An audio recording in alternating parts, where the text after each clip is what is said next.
que ta mort soit aussi impactante que ta vie sur cette terre.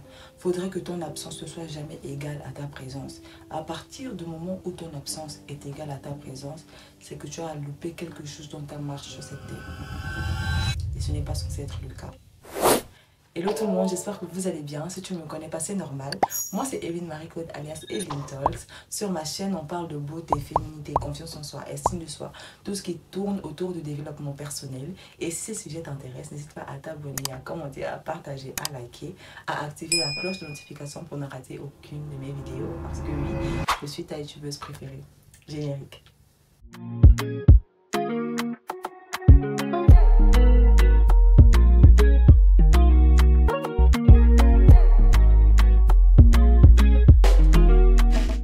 Il y a plusieurs raisons qui ont fait que je disparaisse des réseaux sociaux et l'une d'entre elles, c'est le départ de Maman Blanche Tounassi, la femme du pasteur Marcelo Tounassi. Beaucoup de personnes comme moi l'ont connue au travers des dires et des paroles du pasteur Marcelo Tounassi. Et l'une des choses qui m'a réellement impactée au travers de cette femme, c'est que son mari avait cette capacité-là à parler d'elle qui a poussé aux gens à l'aimer sans forcément la connaître.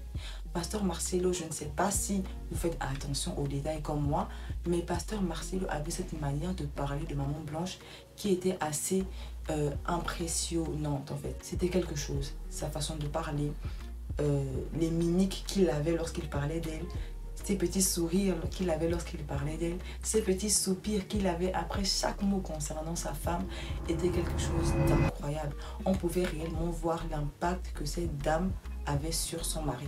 Il n'hésitait pas à le dire que si aujourd'hui il est ce qu'il est, c'est parce que Maman Blanche a joué, après Dieu, un grand rôle dans sa vie. Et cette dame était l'une des figures que je prenais pour exemple dans le fait que je vais devenir that girl. Le décès de cette dame a vraiment choqué beaucoup d'entre nous. Et pourtant, on ne la connaissait ni de près, ni de loin.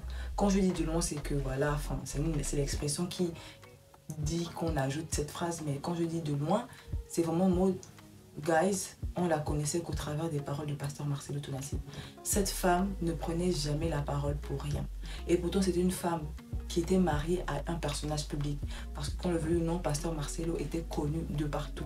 C'était un pasteur fervent, croyant, malgré le fait qu'il soit tout le temps dans les sauces, qu'on remette toujours en cause le ministère de son mari, qu'on insulte toujours son mari sur les réseaux. Cette femme n'a jamais pris un téléphone ou n'est jamais passée sur une interview de façon forcée pour vouloir justifier ou donner son avis sur la situation. Elle était vraiment l'incarnation du verset de Ésaïe 30:15, si je ne me trompe pas, qui dit « C'est dans le calme et la tranquillité que sera votre force ».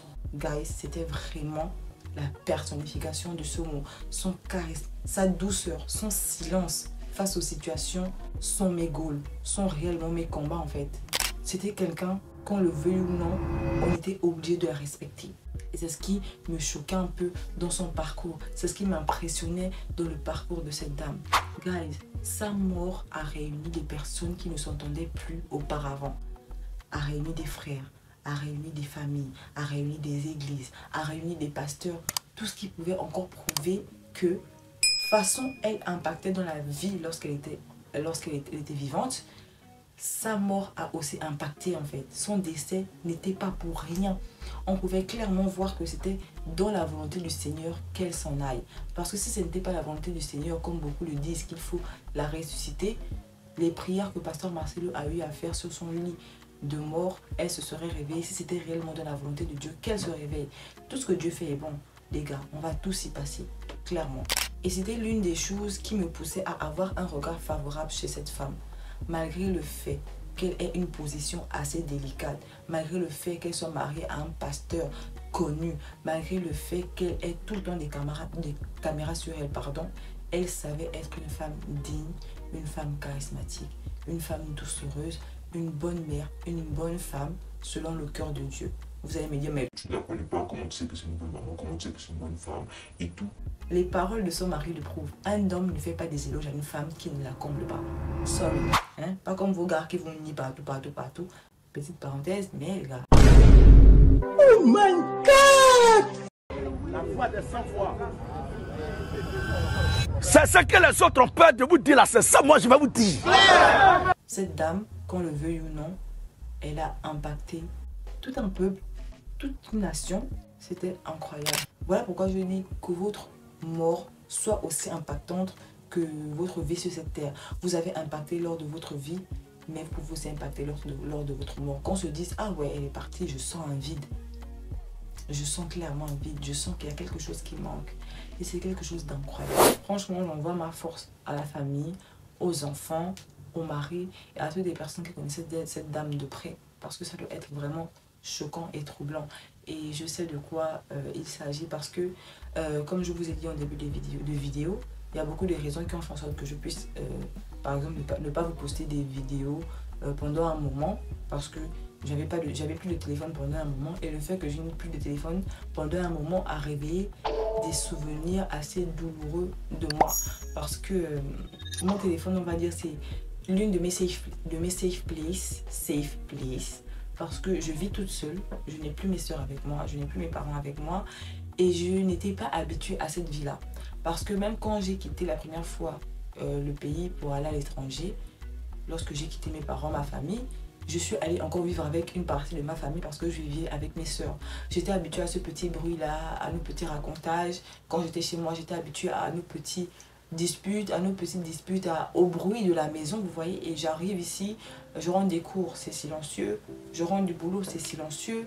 Tout est silencieux. Du coup, pour moi, le fait d'avoir mon téléphone me permettait par exemple d'aller sur TikTok, de parler avec mes amis, d'être en FaceTime avec mes amis, avec ma famille. Et le fait que je n'ai plus ça m'a littéralement mis dans un down. Et ça m'a rappelé le décès de mon frère, Glenn. Ceux qui me connaissent forcément Glenn parce qu'on était littéralement des jumeaux. Son décès m'a trop choquée. Et c'était si brusque, c'était si violent, c'était si déroutant que j'avais peur de la mort. Un décès qui m'a littéralement fait peur de la mort parce que avant, j'avais pas peur de la mort. Mon esprit, c'est comme si mon esprit était préparé. J'avais préparé mon esprit à me dire, on est tous appelés à mourir, tout le monde est appelé à mourir. Enfin, j'avais conscience de ça. Mais son décès m'a littéralement fait peur de la mort au point où, quand j'étais chez moi, j'avais du mal à ce qu'on m'envoie parce que je me disais, imagine, je sors là, je ne reviens plus chez moi. Imagine, je dors là, je ne me réveille plus. Littéralement, j'avais peur. Concrètement de la mort, c'était réellement ça ma peur. Et le fait que j'ai mon téléphone me permettait de passer à autre chose, ou du moins à ne plus y penser. Mais c'est comme si Dieu a dit, ma belle, je vais t'enlever ton téléphone et tu vas faire face à tout ce qui te fait peur, histoire que tu prennes conscience qu'il y a des choses à régler dans ta vie en fait. Et littéralement, c'était ça. C'était ça. Pendant ces moments où j'avais plus mon téléphone, j'arrivais pas à dormir. J'étais littéralement cernée par toutes mes pensées. Cernée au sens propre du terme, mais mes yeux aussi, j'avais des cernes. J'avais des boutons qui me sortaient du corps parce que j'arrêtais pas de penser, j'arrêtais pas de réfléchir à tout et rien, au point où ça impactait ma santé physique. Figurez-vous que, après que j'ai su le décès de maman Blanche récemment, j'ai commencé à me créer des symptômes incroyables. Je sentais comme si mon cœur ne battait plus bien. J'étais maintenant là sur Doctolib. Ouais, il faut que j'aille prendre un rendez-vous avec un cardiologue. Il faut que j'aille faire attention à ma santé et tout. Guys, ça m'a fait peur de ouf.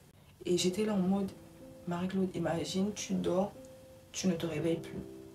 Imagine, tu vas au boulot et comme Glenn, on t'enlève la vue comme ça, tu n'as rien demandé. Imagine, je me suis mise beaucoup d'imagination dans le crâne au point où j'ai commencé à penser à mes parents que je vois vieillir. Mais je ne sais pas pourquoi j'ai toujours du mal à prendre de leurs nouvelles alors que j'ai souvent le temps de prendre de leurs nouvelles. Vous voyez ce que je veux dire? Attendez, je porte les lunettes parce que je sens que là, c'est comme si les larmes veulent monter et je n'aime pas ça. Je n'aime pas ça. Pardonnez ma population, mais je n'aime pas ça. Je ne veux pas que vous voyez pleurer. Du coup, j'ai commencé à penser, à me dire, ouais, je vois mes parents vieillir. À la fête des pères, j'ai regardé les photos de mon père. Je me suis rendu compte que purée, il est en train de vieillir. Il peut partir en fait. C'est une prise de conscience incroyable que j'ai eue durant ces moments-là.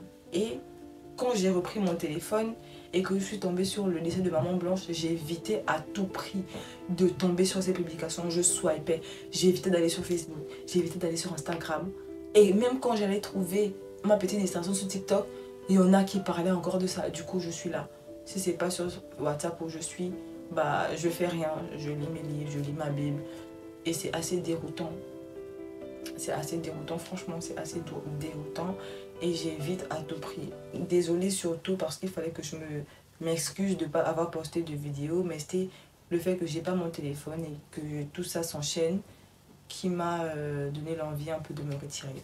Pardon, population. Pardon. Franchement, sur cette terre, on ne sait jamais quand on va partir.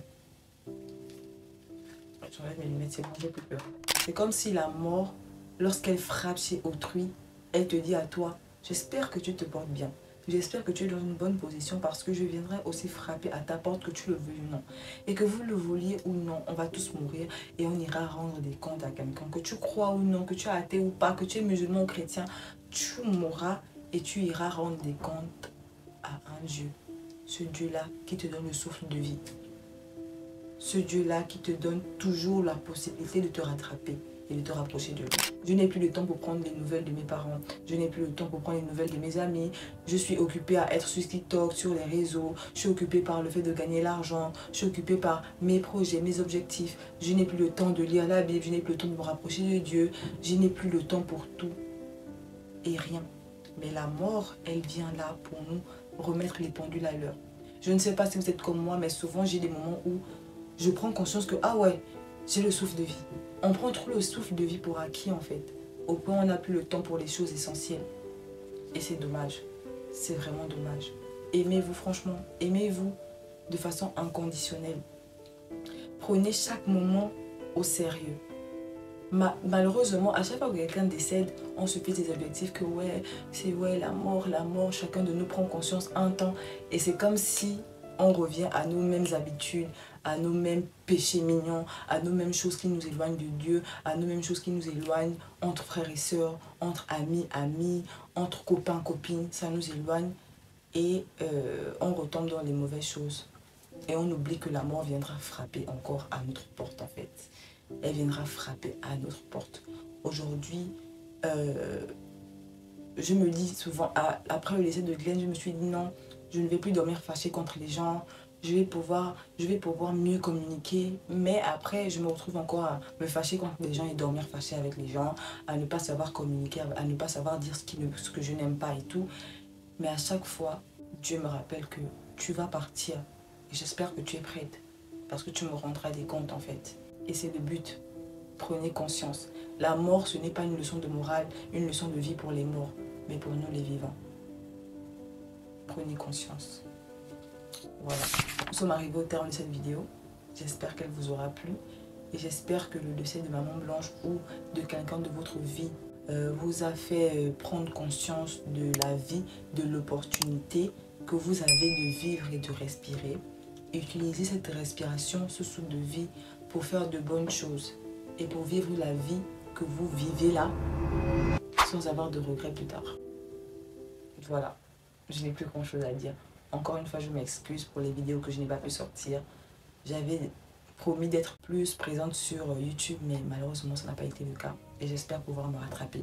Passez une bonne journée ou une bonne soirée. Tout dépendra du moment auquel vous regarderez cette vidéo. Et surtout, que Dieu vous bénisse. Bisous. Attendez. Choisissez bien vos époux. Choisissez bien vos maris. Choisissez cet homme-là qui aura un regard favorable sur vous. Que lorsqu'il vous regarde, vous sentez les émotions, vous sentez l'amour, vous sentez de l'admiration pour vous, comme Pasteur Marcelo avait pour sa femme. Choisissez bien vos époux, choisissez bien vos conjoints. C'est une des choses que je vous souhaite et que je me souhaite. Bisous!